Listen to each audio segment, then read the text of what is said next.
ആരോഗ്യത്തോടുകൂടെ ജീവിക്കാൻ ശുദ്ധമായിട്ടുള്ള വെള്ളം നമുക്ക് അത്യാവശ്യമാണ്. നമ്മുടെ വീടുകളിൽ ഉപയോഗിക്കുന്ന കുടിവെള്ളം എത്രത്തോളം ശുദ്ധമാണ് എന്നുള്ള കാര്യം നിങ്ങൾ പരിശോധിച്ച് നോക്കിയിട്ടുണ്ടോ? അങ്ങനെ പരിശോധിച്ചതിന് ശേഷം അതിലെന്തെങ്കിലും തരത്തിലുള്ള പ്രശ്നങ്ങളുണ്ടെങ്കിൽ ആവശ്യമായിട്ടുള്ള പരിഹാരങ്ങൾ ചെയ്ത് ശുദ്ധമായ വെള്ളം തന്നെ ഉപയോഗിക്കുമ്പോഴാണ് നമുക്ക് ആരോഗ്യത്തിന് മറ്റു പ്രശ്നങ്ങളൊന്നും ഇല്ലാതെ മുന്നോട്ട് പോകാൻ സാധിക്കുക. വാട്ടർ ഫിൽറ്ററുകളെ കുറിച്ചാണ് ഇന്ന് നമ്മൾ സംസാരിക്കുന്നത്. മൈ ബെറ്റർ ഹോമിന്റെ മറ്റൊരു വീഡിയോയിലേക്ക് എല്ലാവർക്കും സ്വാഗതം.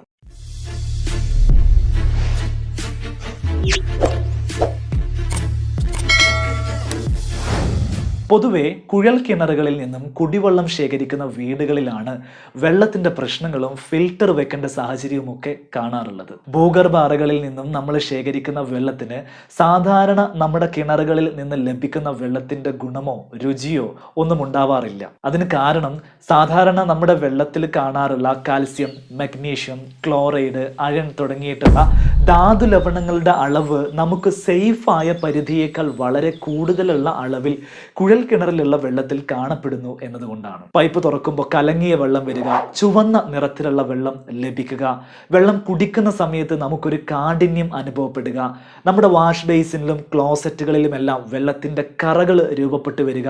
ഇത്തരം പ്രശ്നങ്ങൾ അനുഭവിക്കുന്ന എല്ലാവരും അവരുടെ വെള്ളം ഒരു തവണയെങ്കിലും ഒന്ന് ടെസ്റ്റ് ചെയ്ത് നോക്കുന്നത് നന്നായിരിക്കും. അതിനു വേണ്ടിയിട്ട് നിങ്ങളുടെ ജില്ലയിലുള്ള തൊട്ടടുത്ത വാട്ടർ അതോറിറ്റിയുമായിട്ട് നിങ്ങൾ ബന്ധപ്പെട്ട് കഴിഞ്ഞാൽ നിങ്ങൾക്ക് വാട്ടർ ടെസ്റ്റ് ചെയ്യാനുള്ളൊരു സൗകര്യം അവർ ചെയ്തു തരും. അങ്ങനെ ചെയ്തു കഴിഞ്ഞാൽ നിങ്ങളുടെ വെള്ളത്തിൽ എന്തെല്ലാം മിനറലുകൾ അടങ്ങിയിരിക്കുന്നു എന്നും അതിൻ്റെ തോത് സാധാരണയേക്കാൾ കവിഞ്ഞതാണോ എന്നുള്ള കാര്യവും നിങ്ങൾക്ക് മനസ്സിലാക്കാൻ സാധിക്കും. അങ്ങനെ മനസ്സിലാക്കി കഴിഞ്ഞാൽ അതിനാവശ്യമായ തരത്തിലുള്ള വാട്ടർ ഫിൽറ്ററുകൾ വെക്കാനും നിങ്ങൾക്ക് സാധിക്കും. ഈ വാട്ടർ ഫിൽറ്ററുകൾ വെക്കുക എന്ന് പറഞ്ഞാൽ അല്പം എക്സ്പെൻസീവ് ആയിട്ടുള്ള ഒരു പരിപാടി തന്നെയാണ്. മാത്രമല്ല വലിയൊരു ചെലവ് മുടക്കി വാട്ടർ ഫിൽറ്ററുകൾ വെച്ച് കഴിഞ്ഞാലും പിന്നീട് ആ ഭാഗത്തേക്ക് നമ്മൾ തിരിഞ്ഞു നോക്കണ്ട എന്നൊരു പരിപാടിയൊന്നും ഇവിടെ നടക്കില്ല. കൃത്യമായിട്ടുള്ള ഇടവേളകളിൽ വാട്ടർ ഫിൽറ്ററുകൾ നമ്മൾ മെയിൻ്റനൻസിന് വിധേയമാക്കേണ്ടതുണ്ട്. അതുകൊണ്ട് തന്നെ ഫിൽറ്ററുകൾ വെക്കണം എന്ന് മനസ്സിലാവുമ്പോഴേക്ക് ഓടിച്ചൊന്ന് വലിയ എക്സ്പെൻസ് മുടക്കി ഫിൽറ്ററുകൾ വെക്കുന്നതിന് മുമ്പ് വാട്ടർ ഫിൽറ്ററുകൾ എങ്ങനെയാണ് പ്രവർത്തിക്കുന്നത്, ഏതൊക്കെ തരത്തിലാണ് നമുക്ക് ലഭ്യമായിരിക്കുന്നത്, എങ്ങനെയാണ് അത് ഉപയോഗിക്കുന്നത് തുടങ്ങിയിട്ടുള്ള കാര്യങ്ങളൊന്ന് മനസ്സിലാക്കി വെക്കുന്നത് നന്നായിരിക്കും. പ്രധാനമായിട്ടും കുഴൽ കിണറിൽ നിന്ന് ലഭിക്കുന്ന വെള്ളത്തിന് നേരിടുന്ന പ്രശ്നങ്ങൾ എന്തൊക്കെയാണ് എന്ന് നമുക്ക് ആദ്യം പരിശോധിക്കാം. നമ്പർ 1, ചളിവെള്ളം, അതായത് കലങ്ങിയ വെള്ളം നമുക്ക് പൈപ്പ് തുറക്കുമ്പോൾ ലഭിക്കുക, അല്ലെങ്കിൽ ചുവന്ന നിറത്തിലുള്ള വെള്ളം ലഭിക്കുക. ഇത്തരം പ്രശ്നങ്ങൾ ഉണ്ടാവുന്നത് ക്ലേ കണ്ടന്റ്, ചളിയുടെ അംശം നമ്മുടെ കുഴൽ കിണറിൽ കൂടുതലായിട്ട് കാണപ്പെടുന്നത് കൊണ്ടോ അല്ലെങ്കിൽ ഇരുമ്പിൻ്റെ അംശം നമ്മുടെ ബോർവെല്ലിനകത്ത് കാണപ്പെടുന്നത് കൊണ്ടോ ആണ്.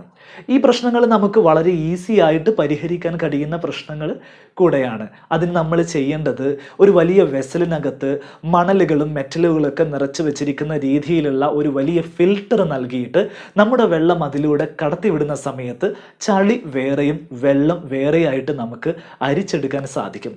സെഡിമെന്റേഷൻ എന്നാണ് ഇത്തരത്തിലുള്ള ഫിൽട്ടറേഷൻ പരിപാടിയെ നമ്മൾ വിളിക്കുക. എന്നാൽ ഇന്ന് നമുക്ക് മാർക്കറ്റിൽ ലഭ്യമാവുന്ന ഇത്തരത്തിലുള്ള വെസലുകൾ പോലെയുള്ള ഫിൽട്ടറുകൾക്കകത്ത് മൾട്ടി ബെഡ് സിസ്റ്റമാണ് ഉപയോഗിക്കുന്നത്. അതായത് നിരവധി ലെയറുകൾ ഈ വെസലുകൾക്കകത്ത് നിറച്ചു വെച്ച് ഓരോ പ്രശ്നങ്ങൾക്കും ഓരോ ലെയറുകൾ ഉപയോഗിക്കുന്ന രീതിയിലാണത് സെറ്റ് ചെയ്ത് വച്ചിരിക്കുന്നത്. ചളിയുടെ കണ്ടന്റുകളിൽ നിന്നും ചളി റിമൂവ് ചെയ്യാൻ വേണ്ടിയിട്ട് അതിൻ്റെ അകത്ത് സാൻഡ് ഒരു ലെയറായിട്ട് സെറ്റ് ചെയ്ത് വെച്ചിരിക്കും. അയൺ കണ്ടന്റ് റിമൂവ് ചെയ്യാൻ വേണ്ടിയിട്ട് കാറ്റലോഗ്സ് എന്ന് പറയുന്ന ഒരു മീഡിയം അതിനകത്ത് ഒരു ലെയറായിട്ട് സെറ്റ് ചെയ്ത് വെച്ചിരിക്കും. വെള്ളത്തിനുണ്ടാവുന്ന ദുർഗന്ധങ്ങൾ അല്ലെങ്കിൽ ലെഡ് പോലെയുള്ള ഹെവി മെറ്റലുകളെയൊക്കെ റിമൂവ് ചെയ്യാൻ വേണ്ടിയിട്ട് ആക്ടിവേറ്റഡ് ചാർക്കോൾ അതിനകത്ത് ഒരു ലെയറായിട്ട് സെറ്റ് ചെയ്ത് വെച്ചിരിക്കും. അങ്ങനെ എന്താണോ നമ്മുടെ വെള്ളത്തിൻ്റെ പ്രശ്നം അതിനനുസരിച്ച് ഓരോ ലെയറുകളായിട്ട് കസ്റ്റമൈസ്ഡ് ആയിട്ട് സെറ്റ് ചെയ്ത് വെച്ചിട്ടാണ് ഇത്തരത്തിലുള്ള വെസൽ ഫിൽറ്ററുകൾ നിർമ്മിക്കുന്ന കമ്പനികൾ നമുക്ക് പ്രൊഡക്റ്റ് നൽകുന്നത്. എന്നാൽ നമ്മുടെ വെള്ളത്തിൻ്റെ പ്രശ്നം ഹാർഡ്നെസ് ആണ് അല്ലെങ്കിൽ കഠിന ജലമാണ് നമുക്ക് ലഭിക്കുന്നതെങ്കിൽ നമ്മൾ അവിടെ എന്ത് തരം ഫിൽറ്ററാണ് ഉപയോഗിക്കേണ്ടത് എന്ന് നോക്കാം. ഹാർഡ് വാട്ടർ ആണ് നമ്മുടെ വീട്ടിൽ ലഭിക്കുന്നതെങ്കിൽ അത്തരം വാട്ടറുകൾ ഉപയോഗിച്ച് നമ്മൾ വെള്ളം കുടിക്കാൻ ഉപയോഗിക്കുകയാണെങ്കിൽ നമുക്കൊരു കഠിനത അതിന് അനുഭവപ്പെടാറുണ്ട്. നമ്മുടെ പാത്രങ്ങളെല്ലാം തന്നെ പെട്ടെന്ന് ചീത്തയായി പോകാറുണ്ട്. നമ്മൾ സോപ്പ് ഉപയോഗിക്കുകയാണെങ്കിൽ സോപ്പ് പെട്ടെന്ന് പതയില്ല എന്നൊരു പ്രശ്നം ഇത്തരം ഹാർഡ് വാട്ടറുകൾക്കുണ്ട്. നമ്മൾ ആ വെള്ളത്തിൽ കുളിച്ച് കഴിഞ്ഞാൽ നമ്മുടെ മുടി പൊട്ടിപ്പോവാൻ അല്ലെങ്കിൽ കൊഴിഞ്ഞു പോകാനുള്ള സാധ്യതയും ഇത്തരം ഹാർഡ് വാട്ടറുകൾക്കുണ്ട്. നമ്മൾ വെള്ളം ടെസ്റ്റ് ചെയ്ത് കഴിഞ്ഞിട്ട് അതിൻ്റെ അകത്ത് വാട്ടറിൻ്റെ ഹാർഡ്നെസ് വളരെ കൂടുതലാണ് എന്ന് കണ്ടു കഴിഞ്ഞാൽ നമ്മൾ അവിടെ സ്ഥാപിക്കേണ്ടത് വാട്ടർ സോഫ്റ്റ്നർ എന്ന് പറയുന്ന പ്രത്യേക തരത്തിലുള്ള ഫിൽറ്ററുകളാണ്.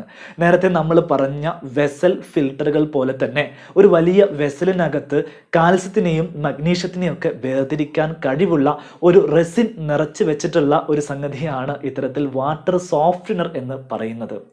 വെള്ളത്തിനകത്ത് കാൽസ്യത്തിൻ്റെയും മഗ്നീഷ്യത്തിൻ്റെയും അളവ് പരിധിയിൽ കൂടുന്ന സമയത്താണ് അത് ഹാർഡ് വാട്ടർ ആണ് എന്ന് നമ്മൾ പറയുക.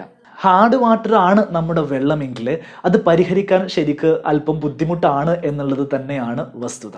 നമ്മൾ ഇത്തരത്തിലുള്ള ഒരു വാട്ടർ സോഫ്റ്റ്നറുകൾ വെച്ച് കഴിഞ്ഞാലും 2 ആഴ്ചകൾ കൂടുന്ന സമയത്ത് ഇത്തരത്തിലുള്ള റെസിനകത്തേക്ക് നമ്മൾ ഉപ്പുവെള്ളം അല്ലെങ്കിൽ സാൾട്ട് വാട്ടർ ആഡ് ചെയ്ത് നൽകേണ്ടതായിട്ട് വരും. നമ്മളൊരു സോഫ്റ്റ്വെയർ വെച്ചു എന്നതുകൊണ്ട് മാത്രം കാലാകാലങ്ങളായിട്ട് നമുക്ക് കാൽസ്യത്തിൻ്റെയും മഗ്നീഷ്യത്തിൻ്റെയും അളവ് വേർതിരിച്ച് ഈ റെസിൻ നമുക്ക് നൽകും എന്ന് നമ്മൾ വിചാരിക്കാൻ പാടില്ല. ഈ ഒരു റെസിൻ്റെ എഫിഷ്യൻസി കുറയുന്ന സമയത്ത് കൃത്യമായിട്ടുള്ള ഇടവേളകളിൽ നമ്മൾ സാൾട്ട് കണ്ടന്റ് ഇതിൻ്റെ അകത്തേക്ക് ആഡ് ചെയ്തിട്ട് റെസിനെ വീണ്ടും റീജനറേറ്റ് ചെയ്യുക എന്നൊരു പ്രോസസ്സ് നമ്മൾ ഇടയ്ക്കിടെ ചെയ്തു കൊടുക്കേണ്ടതുണ്ട്. മാത്രമല്ല നമ്മൾ ഏത് തരത്തിലുള്ള വെസൽ ഫിൽറ്ററുകൾ വെച്ച് കഴിഞ്ഞാലും കമ്പനി പറയുന്ന കൃത്യമായിട്ടുള്ള ഇടവേളകളിൽ നമ്മൾ ബാക്ക് വാഷിംഗ് എന്നൊരു പ്രോസസ്സിലൂടെ ഇതിനകത്ത് അടങ്ങിയിരിക്കുന്ന മാലിന്യങ്ങളെല്ലാം നമ്മൾ കഴുകി പുറത്തെത്തിക്കുകയും വേണം. അല്ലെങ്കിൽ ഇതിനകത്ത് മാലിന്യങ്ങൾ ഇങ്ങനെ കട്ട പിടിച്ച് അതിനകത്തുള്ള പ്രവർത്തനങ്ങൾ വളരെ സ്ലോ ആവാനുള്ള സാധ്യതകൾ കൂടുതലാണ്. നമ്മളത് കൃത്യമായ ഇടവേളകളിൽ ക്ലീനിങ്ങിന് വേണ്ടി ബാക്ക് വാഷിംഗ് ചെയ്ത് ഇതിനെ മെയിൻറ്റെയിൻ ചെയ്യുക കൂടെ വേണ്ടതുണ്ട്. ഇനി നമ്മുടെ വെള്ളത്തിൻ്റെ പ്രശ്നം കോളി അല്ലെങ്കിൽ കോളിഫോം പോലെയുള്ള ബാക്ടീരിയകളുടെ അളവ് വളരെ കൂടുതലാണ് എന്നുള്ളതാണെങ്കിൽ നിങ്ങൾ അവിടെ മനസ്സിലാക്കേണ്ടത് നമ്മുടെ സെപ്റ്റിക് ടാങ്കിലെ മാലിന്യങ്ങൾ നമ്മുടെ കുടിവെള്ളവുമായിട്ട് കലരുന്നുണ്ട് എന്നുള്ളതാണ്. അത്തരത്തിലുള്ള വെള്ളം നമുക്ക് കുടിവെള്ളത്തിന് വേണ്ടി ഉപയോഗിക്കാൻ സാധ്യമല്ല. എന്നാൽ നമുക്ക് കുളിക്കാനും മറ്റ് ആവശ്യങ്ങൾക്ക് വേണ്ടിയിട്ടും ഇത്തരം വെള്ളം ഉപയോഗിക്കുന്നത് കൊണ്ട് കുഴപ്പമില്ല. അത്തരം സാഹചര്യങ്ങളിൽ കുടിവെള്ളത്തെ ശുദ്ധീകരിക്കാൻ വേണ്ടിയിട്ട് നമ്മൾ ഉപയോഗിക്കേണ്ടത് ഇത്തരത്തിലുള്ള വെസൽ ഫിൽറ്ററുകളല്ല, പകരം വീടിനകത്ത് സ്ഥാപിക്കാൻ പറ്റുന്ന തരത്തിലുള്ള വാട്ടർ പ്യൂരിഫയറുകളാണ് നൽകേണ്ടത്. വാട്ടർ പ്യൂരിഫയറുകളിലേക്ക് വരുന്ന സമയത്ത് ഇന്ന് നമുക്ക് 3 തരത്തിലുള്ള ടെക്നോളജികൾ മാർക്കറ്റിൽ ലഭ്യമാണ്. അവയാണ് UF technology, UV technology, RO technology. ഈ 3 ടെക്നോളജികൾ ഉപയോഗിച്ചും നമുക്ക് ബാക്ടീരിയകളെ എഫക്റ്റീവായിട്ട് റിമൂവ് ചെയ്യാൻ സാധിക്കും. UF ടെക്നോളജി ആണെങ്കിൽ ഒരു അരിപ്പ പോലെയുള്ള മെംബ്രെയിൻ ഉപയോഗിച്ചിട്ട് ബാക്ടീരിയകളെ പ്രത്യേകം അരിച്ചെടുക്കുകയാണ് ചെയ്യുന്നത്. UV ടെക്നോളജിക്കകത്ത് ബാക്ടീരിയ അടങ്ങിയിരിക്കുന്ന വെള്ളത്തിനെ UV റൈസ് ഉപയോഗിച്ച് കൊന്നുകളയുന്ന രീതിയാണ് ഉപയോഗിക്കുന്നത്. RO ടെക്നോളജി ആണെങ്കിൽ പ്രഷർ ഉപയോഗിച്ചിട്ടുകൊണ്ട് അരിപ്പകൾ ഉപയോഗിച്ച്, അതായത് മെംബ്രെയിൻ ഉപയോഗിച്ചിട്ട് തന്നെ ഇത്തരത്തിലുള്ള ബാക്ടീരിയകളെ പുറന്തള്ളുന്ന രീതിയാണ് ഉപയോഗിക്കുന്നത്. ഇന്ന് നമുക്ക് മാർക്കറ്റിൽ നമ്മളൊരു വാട്ടർ പ്യൂരിഫയർ വാങ്ങാൻ വേണ്ടിയിട്ട് ചെല്ലുകയാണെങ്കിൽ UV + UF ടെക്നോളജി ഒരു കോംബോ ആയിട്ട് വരുന്ന തരത്തിലും UV + UF + RO ടെക്നോളജി ഒരൊറ്റ കോംബോ ആയിട്ട് ഒരു പ്യൂരിഫയറിൽ വരുന്ന തരത്തിലുള്ള പ്രൊഡക്റ്റുകൾ നമുക്ക് ലഭ്യമാണ്.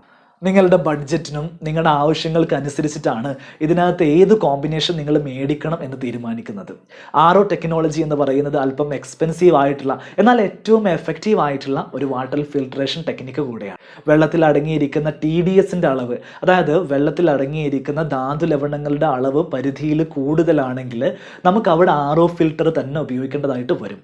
UV ഫിൽറ്ററുകളുള്ളതോ അല്ലെങ്കിൽ UF ഫിൽറ്ററുള്ളതോ പ്യൂരിഫയറുകൾ നമ്മൾ മേടിച്ച് വെച്ച് കഴിഞ്ഞാൽ TDSൻ്റെ അളവിനെ കൺട്രോൾ ചെയ്യാനുള്ള കഴിവ് ഈ 2 ഫിൽറ്ററുകൾക്കും ഇല്ല. അത് RO ഫിൽറ്ററുകൾക്ക് മാത്രമേ ഉള്ളൂ എന്നുള്ള കാര്യം നിങ്ങൾ മനസ്സിലാക്കണം. RO ഫിൽറ്ററുകൾ മേടിക്കുന്ന സമയത്ത് ഒരു കാര്യം നമ്മൾ വളരെ പ്രത്യേകം ശ്രദ്ധിക്കേണ്ടതുണ്ട്. നല്ല കമ്പനികളുടെ എഫക്റ്റീവ് ആയിട്ടുള്ള RO ഫിൽറ്ററുകൾ തന്നെ നമ്മൾ മേടിക്കാൻ വേണ്ടിയിട്ട് ശ്രദ്ധിക്കുക. മാത്രമല്ല TDS ലെവൽ കൺട്രോൾ ചെയ്യാൻ സാധിക്കുന്ന ടെക്നോളജി ഉള്ള ഫിൽറ്ററുകൾ നമ്മൾ മേടിച്ച് വെക്കുന്നതായിരിക്കും നന്നാവുക. കാരണം നമ്മൾ കുടിക്കുന്ന വെള്ളത്തിൽ നമ്മുടെ ശരീരത്തിന് ആവശ്യമായിട്ടുള്ള പല മിനറലുകളും അടങ്ങിയിട്ടുണ്ട്. നമ്മൾ ഈ TDSനെ റിമൂവ് ചെയ്യുന്ന സമയത്ത് നമുക്ക് ആവശ്യമായിട്ടുള്ള മിനറലുകളും ഇതിലൂടെ റിമൂവ് ആയി പോകുന്നുണ്ട് എന്നുള്ള കാര്യം നമ്മൾ മനസ്സിലാക്കണം. ഇതിന് നമ്മൾ വളരെ ഗൗരവത്തോടു കൂടെ അഡ്രസ്സ് ചെയ്യേണ്ട ഒരു വിഷയമാണ്. അതുകൊണ്ട് തന്നെ നമ്മുടെ TDS ലെവൽ വെള്ളത്തിൽ 300-ന് മുകളിൽ പോവുകയാണെങ്കിൽ മാത്രം നമ്മൾ RO ഫിൽറ്ററുകൾ വെച്ചാൽ മതിയാവുന്നുണ്ട്. TDSൻ്റെ ലെവൽ 100-നും താഴെയാണ് നമുക്ക് ലഭിക്കുന്നതെങ്കിൽ നമുക്ക് ആവശ്യമായിട്ടുള്ള മിനറലുകൾ ആ വെള്ളത്തിൽ നമുക്ക് ലഭ്യമാവുന്നില്ല എന്നാണ് അതിന് അർത്ഥം. അതുകൊണ്ട് നമുക്ക് ആവശ്യമായ രീതിയിൽ TDS കൺട്രോൾ ചെയ്യാൻ സാധിക്കുന്ന തരത്തിലുള്ള RO ഫിൽറ്ററുകൾ മേടിച്ച് വെക്കുന്നതാണ് എന്തുകൊണ്ടും നമ്മുടെ ആരോഗ്യത്തിന് നല്ലത് എന്ന് മനസ്സിലാക്കുക. ഇതിൻ്റെയൊക്കെ എക്സ്പെൻസുകളുടെ കാര്യം നമ്മൾ പരിശോധിക്കുകയാണെങ്കിൽ നമ്മൾ ആദ്യം പറഞ്ഞിട്ടുള്ള വെസൽ ഫിൽറ്ററുകൾ ഉപയോഗിക്കുകയാണെങ്കിൽ നമ്മുടെ വീട്ടിലേക്ക് വരുന്ന മൊത്തം കുടിവെള്ളം, അതായത് നമ്മുടെ ടാങ്കിലേക്ക് പോകുന്ന വെള്ളത്തിന് മുമ്പ് തന്നെ പൈപ്പ് ലൈനുകളിൽ സെറ്റ് ചെയ്യുന്ന തരത്തിലുള്ള വലിയ ഫിൽറ്ററുകളാണ് ഇത്തരത്തിലുള്ള വെസൽ ഫിൽറ്ററുകൾ. അതിന് എക്സ്പെൻസ് താരതമ്യേന വളരെ കൂടുതലാണ്. 25,000 രൂപ മുതൽ മുകളിലേക്കാണ് ഇത്തരത്തിലുള്ള വെസൽ ഫിൽറ്ററുകൾക്ക് വില വരുന്നത്. എന്നാൽ നമ്മൾ കുടിവെള്ളത്തിന് മാത്രമായിട്ട് വീടിനകത്ത് വെക്കുന്ന ചെറിയ പ്യൂരിഫയറുകൾക്ക് വില വരുന്നത് നിങ്ങൾ ഏത് ടെക്നോളജിയുള്ള പ്യൂരിഫയർ മേടിക്കുന്നതിൻ്റെ അടിസ്ഥാനത്തിലായിരിക്കും. കെൻറ്റ് പോലെയുള്ള നല്ല ബ്രാൻഡഡ് ആയിട്ടുള്ള വാട്ടർ പ്യൂരിഫയറുകൾ നിങ്ങൾ മേടിക്കുന്ന സമയത്ത് UV+UF ടെക്നോളജി ഉള്ള പ്യൂരിഫയറുകൾക്ക് 8,000 രൂപ മുതലും UV+UF+ RO ടെക്നോളജി ഉള്ള പ്യൂരിഫയറുകൾ 11,000 രൂപ മുതലും നിങ്ങൾക്ക് ലഭിക്കും. ആമസോണോ ഫ്ലിപ്കാർട്ട് പോലെയുള്ള വെബ്സൈറ്റുകളിൽ നിന്ന് വിവിധ കമ്പനികളുടെ പ്യൂരിഫയറുകൾക്ക് എത്ര വില വരുന്നുണ്ട് എന്നുള്ള കാര്യം നിങ്ങൾക്ക് തന്നെ നേരിട്ട് മനസ്സിലാക്കാൻ സാധിക്കുന്നതാണ്. ഈ വീഡിയോയിൽ നിന്ന് നിങ്ങൾക്ക് മനസ്സിലായിട്ടുണ്ടാവും വാട്ടർ ഫിൽറ്ററുകൾ ഉപയോഗിക്കുന്നത് തീർച്ചയായിട്ടും എക്സ്പെൻസീവ് ആയിട്ടുള്ള ഒരു പദ്ധതി തന്നെയാണ്. നമ്മൾ വീട് നിർമ്മിക്കുന്ന സമയത്ത് ശുദ്ധമായ കുടിവെള്ളത്തിൻ്റെ ലഭ്യതയുടെ പ്രസക്തി എത്രത്തോളമാണ് എന്ന് നിങ്ങൾ മനസ്സിലാക്കിയിട്ടുണ്ടാവും എന്ന് ഞാൻ വിചാരിക്കുന്നു.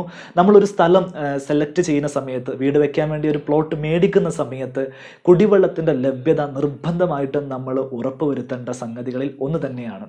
അല്ലാത്ത പക്ഷം നമുക്ക് ഒരുപാട് ചിലവുകളും ബുദ്ധിമുട്ടുകളും നല്ല കുടിവെള്ളം ലഭ്യമാക്കാൻ ചിലവഴിക്കേണ്ടതായിട്ട് വരും എന്ന് നിങ്ങൾ ഓർമ്മപ്പെടുത്തുന്നു. ഈ വീഡിയോ നിങ്ങൾക്ക് ഉപകാരപ്പെട്ടിട്ടുണ്ടെങ്കിൽ ലൈക്ക് ചെയ്യുക, നിങ്ങളുടെ അഭിപ്രായങ്ങളും നിർദ്ദേശങ്ങളും എല്ലാം കമൻറ്റ് ചെയ്യുക. മറ്റൊരു വീഡിയോയിൽ കാണാം. അതുവരെ